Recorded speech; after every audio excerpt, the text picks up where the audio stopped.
I never thought it would happen to me. Sure, I'd heard stories from friends, seen it in movies, read about it in magazines. You know the kind of stories, where someone gets married, thinks they are building a happy life, only to discover that there's a storm brewing right under the surface. But I never imagined that one day, my life would be the story. And definitely not the kind of story where everything changes in a single, shocking moment. My name is Emily. I'm 34 years old. And for most of my adult life, I thought I was pretty good at reading people. I could usually tell when someone liked me or when they didn't. But nothing, and I mean nothing, prepared me for my mother-in-law, Barbara. On the surface, Barbara was polite. To the outside world, she was a well-put-together woman in her 60s, always wearing pressed clothes and tasteful jewelry, the kind of woman you'd meet at a charity brunch. But underneath there was something else. A sharpness. A watchfulness. And I learned, very quickly, that her smiles didn't always reach her eyes. I met Barbara for the first time the day Daniel introduced me to his family.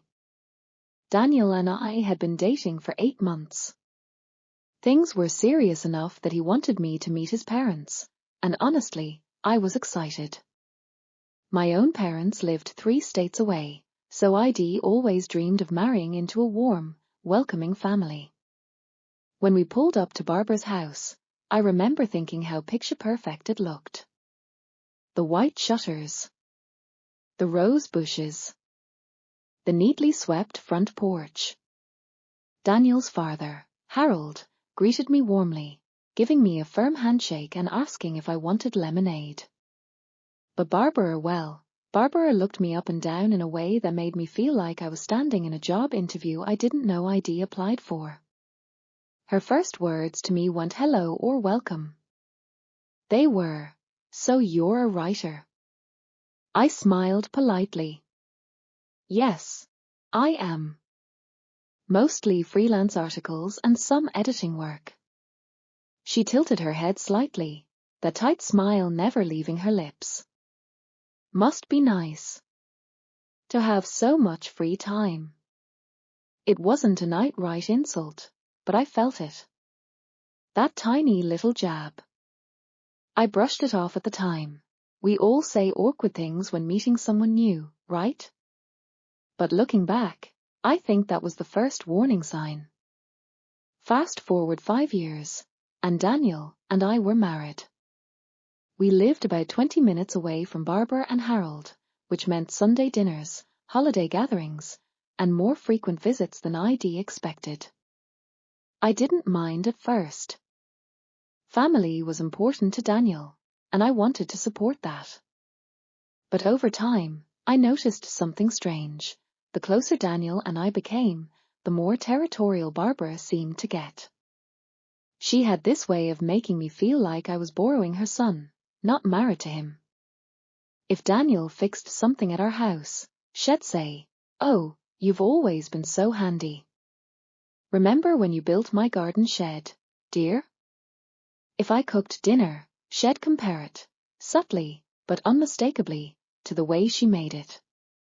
And if Daniel and I planned a vacation, she'd guilt-trip him with comments about how they never traveled much when he was a boy. The thing about Barbara was that her control wasn't loud or obvious. It was in the pauses between her words. The lingering looks. The little suggestions that made Daniel feel like he was making the decision, when really, she was steering the wheel the entire time. It got to the point where I started dreading visits to her house.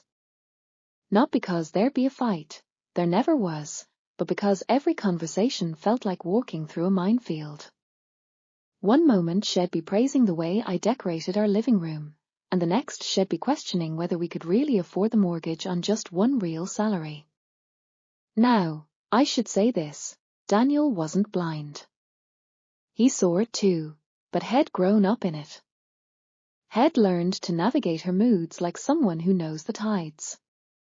He believed that avoiding confrontation was the best way to keep the peace. I, on the other hand, was starting to realize the peace with Barbara wasn't real peace. It was a performance, and we were the actors. The tension really began to build about a year after we got married. We were at a big family gathering. His siblings, their spouses, the cousins, everyone. The evening was loud and busy, the kitchen filled with the smell of Barbara's roast chicken. We were halfway through dinner when Barbara turned the conversation toward us. "I think it's about time you two started thinking about children," she said, in that casual tone people use when they're about to drop a grenade in the middle of the table. I froze, my fork halfway to my mouth. This wasn't the first time she'd brought it up, but something about the way she said it tonight felt heavier. Daniel shifted uncomfortably. "Mom, we've talked about this. We're taking our time." Barbara pursed her lips. "Time? You've been married a whole year, Daniel. You're not getting any younger." And Emily, she looked straight at me. "Well, let's just say the clock doesn't stop for anyone."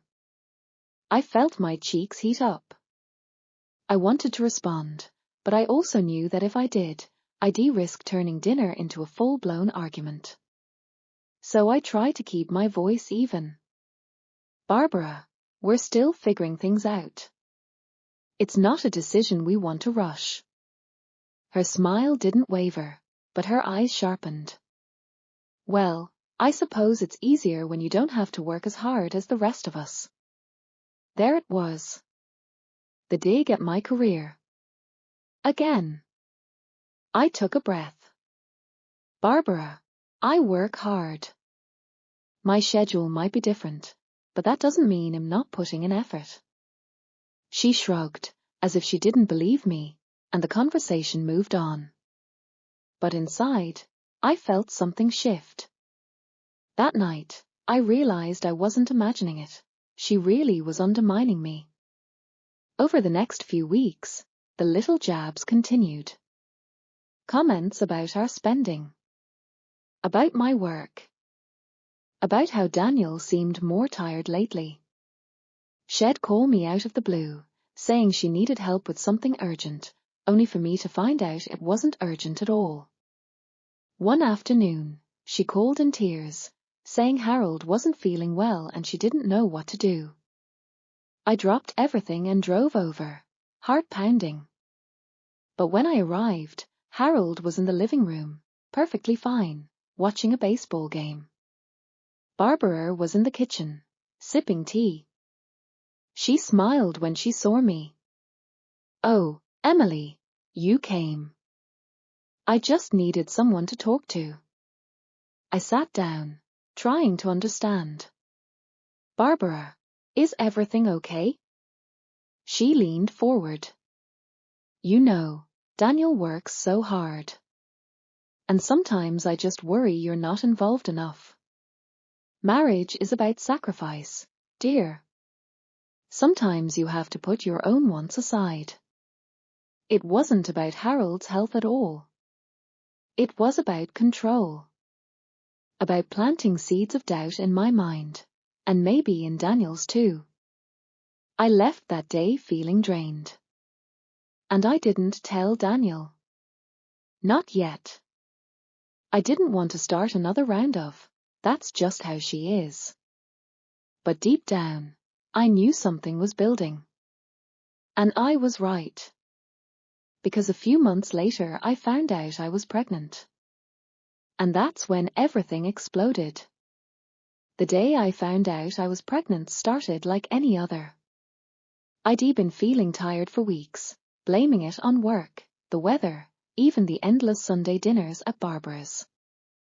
But that morning, something felt different. There was a quiet in the house, a kind of stillness, as if the world was holding its breath. I sat at the edge of our bed, staring at the pregnancy test in my hands. 2 pink lines. I blinked. Then blinked again. No mistake. I was pregnant. For a long moment, I just sat there, letting it sink in. My heart was racing, my hands trembling. I wasn't scared, not exactly. But I knew this would change everything. For Daniel. For me. And for Barbara. When Daniel came out of the shower, towel around his waist, he stopped mid-step. Emily? Are you okay? I smiled, the kind of smile that fights through tears. I am pregnant. His face lit up in a way I'd never seen before. He crossed the room in 3 strides and pulled me into his arms. Oh my God, Emily, we're going to be parents. For the next hour, we just sat there, talking about the future. Baby names. The nursery. How we'd tell our families. But underneath my excitement, there was a small knot of anxiety, because I knew that telling Barbara wouldn't be a sweet, sentimental moment. No, it would be the start of something else entirely. We decided to tell her that weekend, during Sunday dinner. Daniel thought it would be perfect. The whole family would be there. I didn't argue, though my gut told me it wasn't the right time. Sunday came. Barbara's house smelled like roast beef and freshly baked bread. Her table, as always, was set like something out of a magazine. Crystal glasses, folded napkins, every plate in its perfect place. We all sat down, Daniel's siblings, their kids, Harold at the head of the table, Barbara at the other end. Dinner started off fine. Small talk about the weather, Harold's latest doctor's appointment, the neighbor's new fence. I kept glancing at Daniel, wondering when he'd say it. Halfway through the meal, he caught my eye, squeezed my hand under the table, and cleared his throat. Mom, Dad, everyone, he began, his voice steady but warm.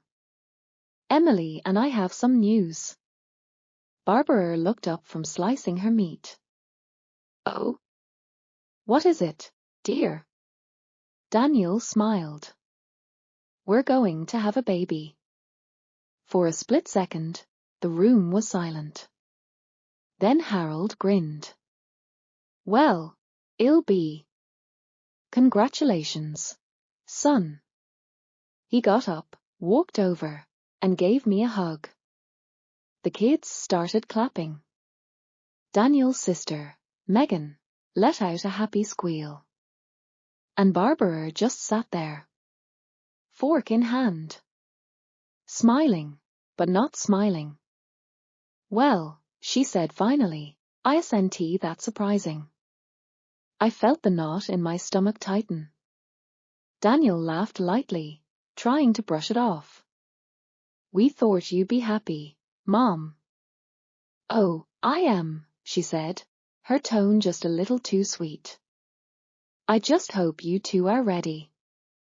A baby is a lot of work. And with Emily's career situation, well, she looked straight at me. I guess you'll have plenty of time for diapers and feedings. The table went awkwardly quiet. I could feel my face flush. I wanted to speak, but I also didn't want to ruin the night. So I smiled weakly and said nothing. Barbara turned to Daniel. Of course, you'll need to think about moving closer to us. This house of yours is too far for me to help with the baby. Daniel frowned. Mom, we're fine where we are. Daniel, she said in that slow, deliberate voice of hers, it's not about what you want. It's about what's best for the baby. And for family. I could see it already. This wasn't a suggestion. This was the first step in her plan. Over the next few weeks, Barbara went from passive-aggressive to active-aggressive. She started calling every day, sometimes twice. She'd send me lists of baby necessities with price tags that made my jaw drop. She'd make comments about how things were different when she was pregnant, how she didn't waste money on certain things, how she didn't sleep in or pamper herself. Then came the drop-ins. One Saturday morning, I was in sweatpants, hair in a messy bun, just starting to make pancakes when there was a knock at the door. Before I could even answer, Barbara walked in, holding paint swatches. "I thought we could choose a color for the nursery," she announced. I blinked. "Barbara, we haven't even decided which room will be the nursery." "Oh, you'll use the one with the best sunlight," she said matter-of-factly, walking right past me. "Babies need light. And I think yellow would be perfect. Or maybe blue. Boys are calmer in blue." I followed her down the hall, trying to keep my voice polite. "We don't know if it's a boy yet." She turned and gave me that thin smile. "Oh, I know. But I just have a feeling. And mothers are never wrong." I bit my tongue so hard I thought I might taste blood. It didn't stop there. One afternoon, Daniel came home and casually mentioned that Barbara had offered to buy us a proper crib, meaning one she picked out, of course. He didn't see the issue, but I knew. This wasn't generosity. This was leverage. A way to insert herself into every decision.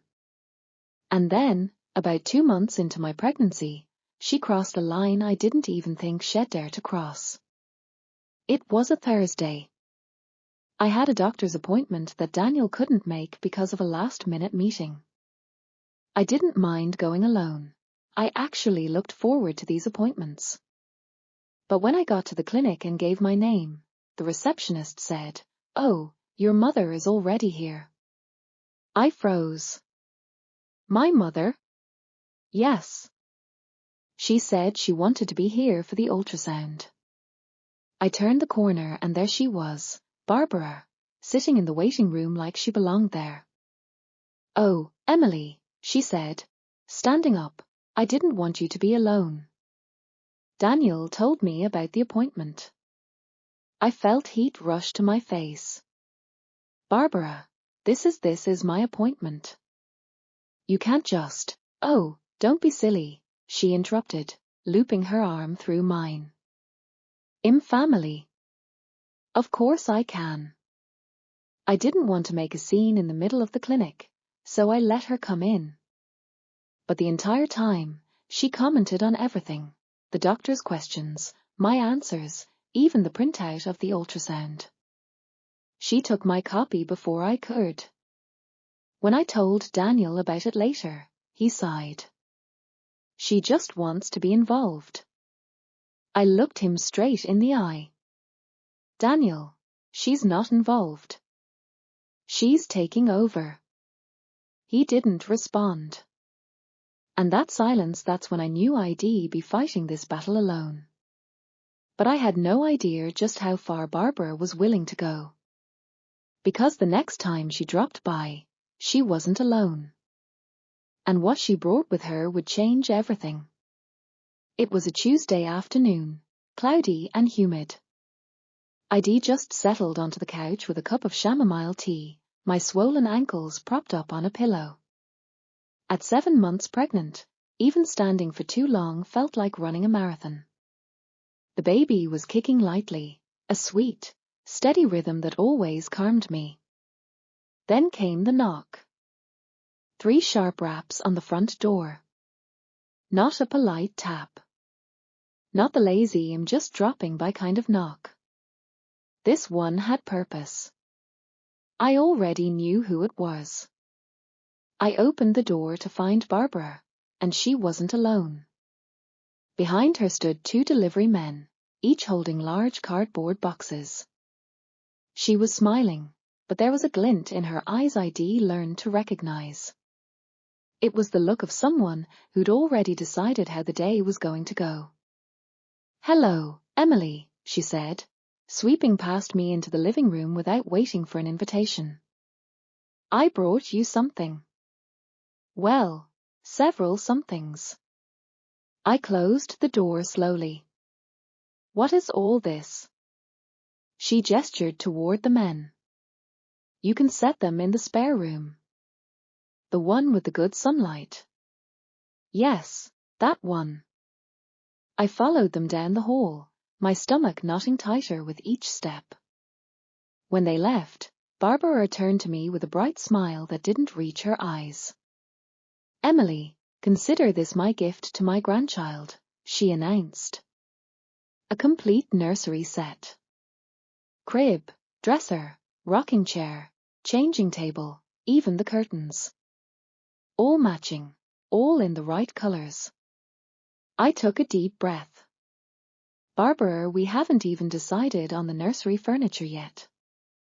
Daniel and I wanted to pick it together. Oh, don't be silly, she said, brushing off my words like crumbs. I've been through this before. You don't have the time or energy to figure it all out. And besides, she reached out and patted my arm, I know what's best. Something in me snapped, not loudly, not all at once. But in that quiet, slow way that you know is going to lead somewhere dangerous. Barbara, I said, my voice low, this is our baby. Our home. You don't get to make these decisions for us. She pulled back slightly, her smile stiffening. I'm helping. You should be grateful. When I was pregnant, I didn't have a mother-in-law who cared enough to. This isn't about caring. I cut in, my voice rising despite myself. It's about control. You've been pushing your way into every part of this pregnancy, and I'm done letting you. Her face froze. Control? Emily, you're being dramatic. I'm family. Yes, I said sharply. And family respects boundaries. You haven't respected mine once. The air in the room turned heavy. Barbara's lips pressed into a thin line, and for a moment, I thought she might finally back down. Instead, she stepped closer, her voice dropping to a cold whisper. You think you can keep my grandchild from me? You think you can shut me out? Daniel might be blinded by you, but I'm not. I've seen your kind before. My heart pounded in my ears. My kind? She tilted her head. Women who marry into a family and think they can change everything. Who take, and then act like they're the victims. Well, let me tell you something, Emily, I'm not going anywhere. And if you don't like it, maybe you should. That last part hit like a punch. Maybe you should. I stared at her, my hands trembling. Are you telling me to leave? She shrugged, feigning innocence. I'm just saying, if you can't handle being part of this family, maybe this family isn't for you. The baby kicked hard just then, as if sensing my stress. My throat tightened. I wanted to scream, to throw her out, to call Daniel and Amaranti fix this. But I didn't. Instead, I walked to the front door, opened it, and stood there. Barbara, I said, my voice steady in a way that surprised even me, you need to go. Now. For a moment, she didn't move. Then she gathered her purse, gave me one last look, a mix of anger and something almost like pity, and walked out. The door clicked shut behind her, but the tension stayed, heavy in the air. That night, when Daniel came home, I told him everything. He listened quietly, his face unreadable. When I finished, there was a long pause. Emily, he said finally, she was just trying to help. I felt my chest tighten. Daniel, she told me to leave. She's undermining me at every turn. This isn't help, it's sabotage. He rubbed the back of his neck. She didn't mean it like that. That was the moment I realized something terrifying. Daniel wasn't going to protect me from her. Not really. Not when it came down to choosing sides. Over the next week, Barbara didn't call. She didn't visit. It was quiet. Too quiet. And in that quiet, I felt a strange mix of relief and dread. Because if I knew Barbara, this wasn't the end. This was the part where she stepped back, just far enough to make me think Shed stopped, while she planned her next move. And I was right. Because when she came back, she didn't come with paint swatches or baby furniture. She came with something far more dangerous. She came with a plan to make sure I was the one who'd be leaving, not her. It was a Saturday morning when Barbara called. Her voice was unusually warm, almost syrupy, like Shed been practicing. "Emily, dear," she began, "I was thinking maybe we could start fresh. I want to invite you and Daniel over for dinner tonight. Just the three of us. No siblings, no kids. A real chance to talk." I hesitated. My gut screamed that this was a bad idea. But a small part of me, the part that still wanted peace, thought maybe she really meant it. Maybe Shed realized she'd gone too far. So I said yes. That evening, Daniel and I drove over to Barbara's. The house was immaculate, as always. The smell of roast chicken filled the air. Candles flickered on the table. It felt almost welcoming. Barbara greeted us with hugs, even me. She poured wine for Daniel, water for me, and chatted pleasantly as we ate. It was so normal, so civil, that I started to relax. Halfway through dessert, Barbara put down her fork and looked at me with what I can only describe as a measured smile. "Emily," she said softly, "I've been thinking about the baby. And about you." Daniel looked from her to me, sensing something was coming. Barbara continued, "I know you want to be a good mother. But raising a child takes experience, stability, support. And I've noticed you've been under a lot of stress lately." I set my fork down. "I'm fine, Barbara." Her smile didn't waver. "Of course you think you're fine. But stress isn't good for the baby.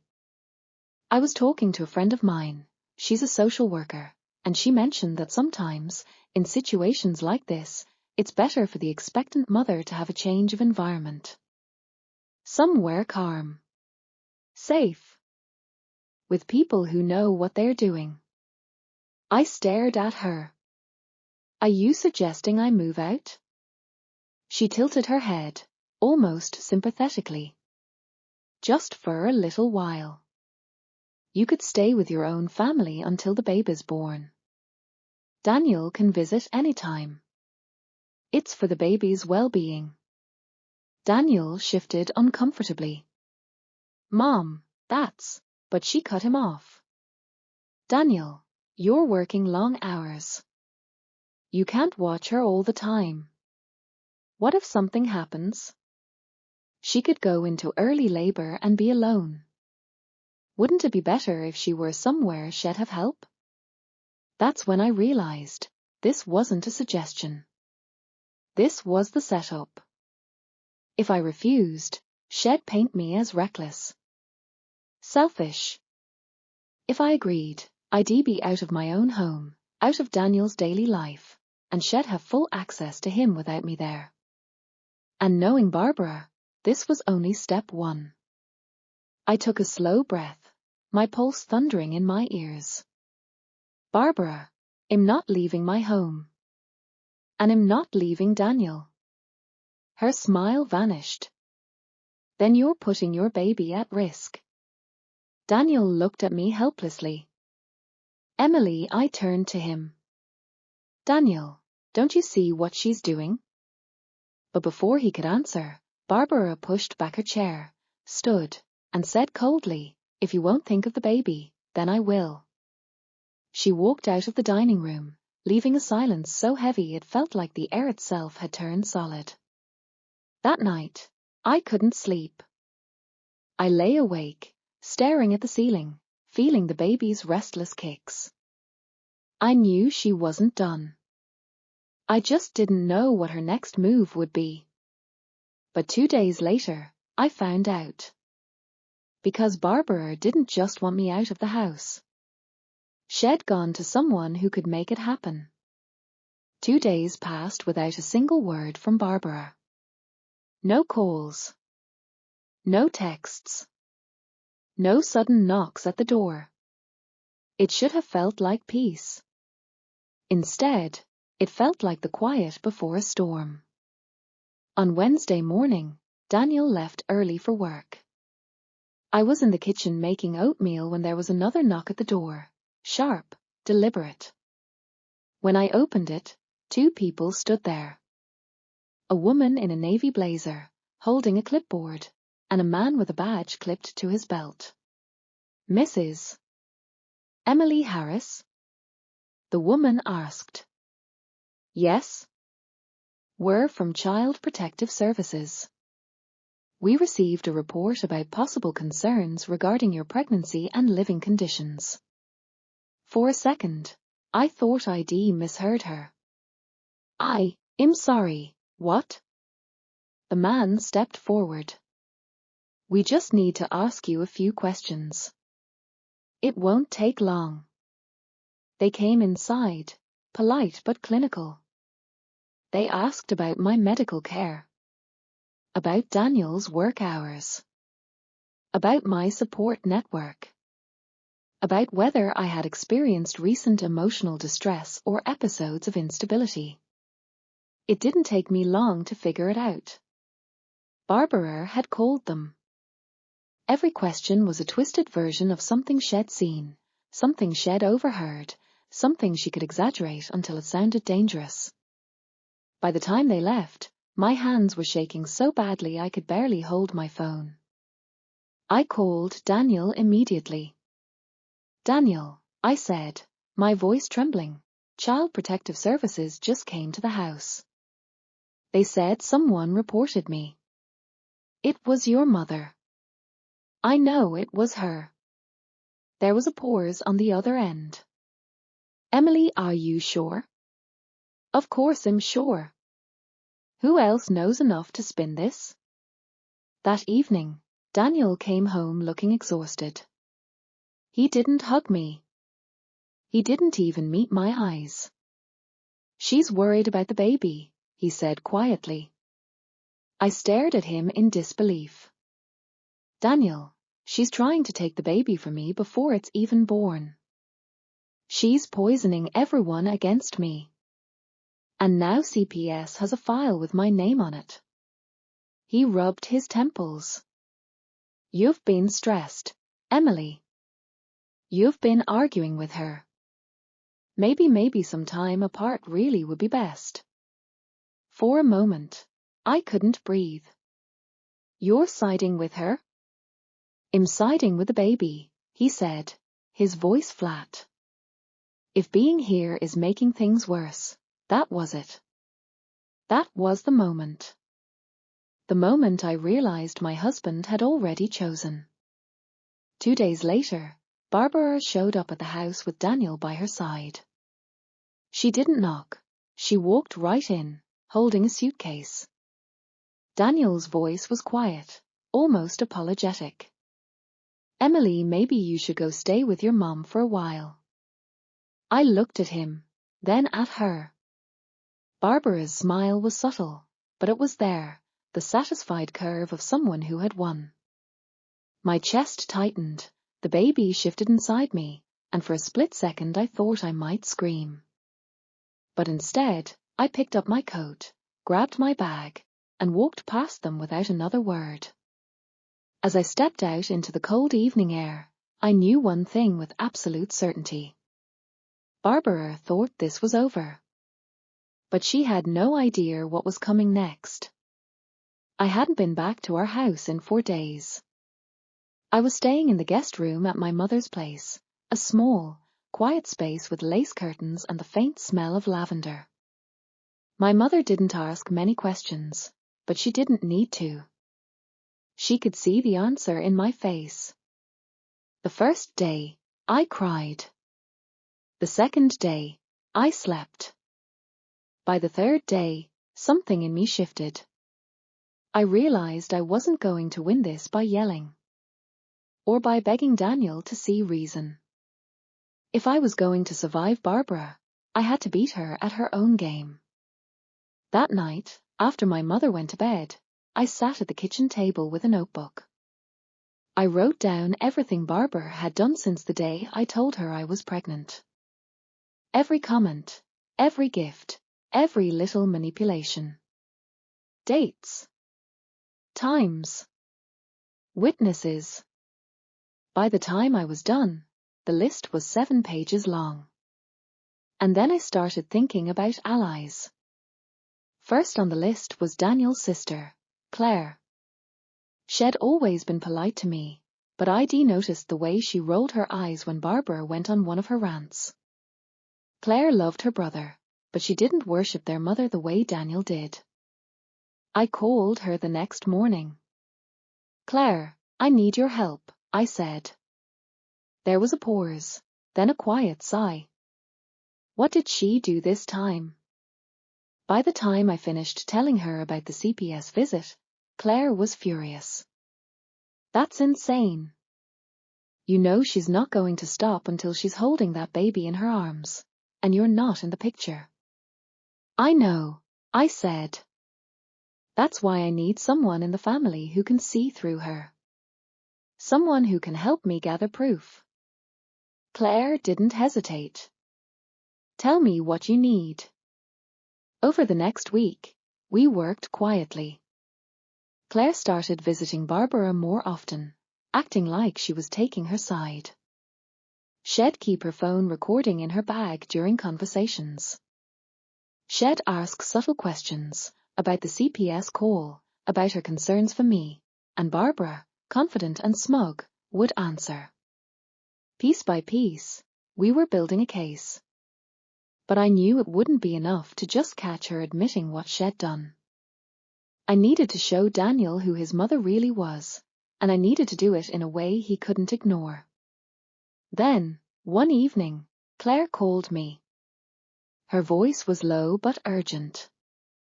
"Emily, you need to hear this." She sent me the audio file. My hands shook as I pressed play. Barbara's voice came through, clear and cold. "I don't care if Emily's a good mother or not. Once that baby's here, I'll make sure she's out of the picture. Daniel belongs with his family, my family, not her." I sat there in the dark, listening to the words over and over, until the fear I'd been carrying for weeks finally burned away. I wasn't afraid of Barbara anymore, because now I had the weapon I needed. It was a rainy Friday evening when I decided it was time. I called Daniel and told him I wanted to talk, just the two of us, at a quiet cafe halfway between my mother's place and our home. He sounded cautious, almost wary. But he agreed. When I arrived, he was already there, sipping coffee, his tie loosened, his face tired. We made small talk for a few minutes, the sound of rain tapping against the windows filling the gaps between words. Then I reached into my bag and placed my phone on the table. "Daniel," I said softly, "I need you to listen to something. And before you react, I want you to remember that I am your wife. And that I have never lied to you." He frowned. "Emily, what is this?" I pressed play. Barbara's voice spilled into the quiet cafe, unmistakable and sharp. "I don't care if Emily's a good mother or not. Once that baby's here, I'll make sure she's out of the picture. Daniel belongs with his family, my family, not her."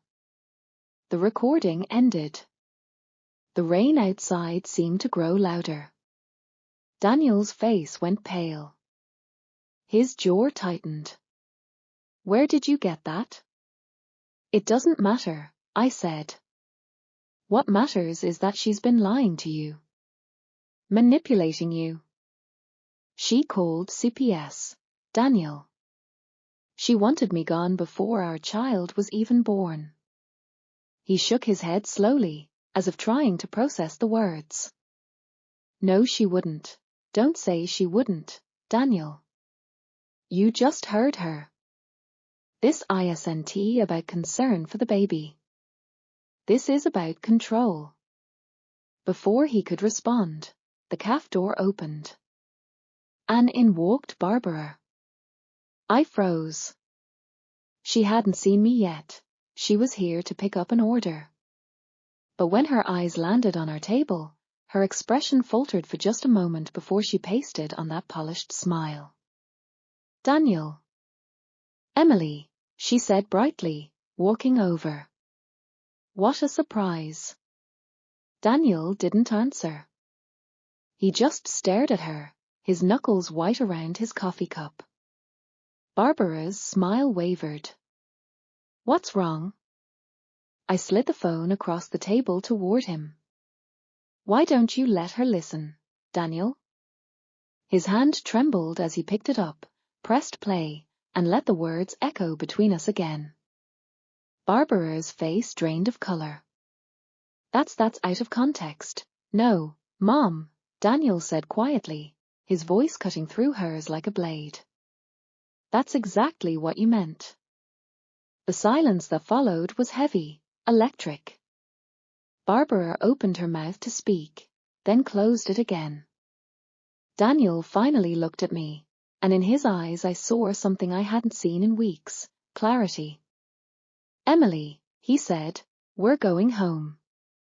Barbara's lips tightened. She knew she'd lost this round.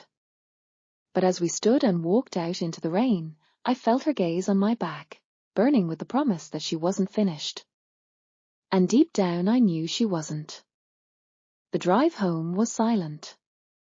Daniel kept his eyes on the road, his jaw tight, his knuckles pale on the steering wheel. When we pulled into the driveway, I saw the curtains in the living room move, just a fraction. She'd been watching for us. Barbara was waiting in the kitchen, her hands folded neatly on the counter as if nothing had happened. Daniel's voice was flat. Mom, I think it's best if you go home tonight. Barbara tilted her head, her tone calm but cold. Daniel, I'm your mother. This is my home too.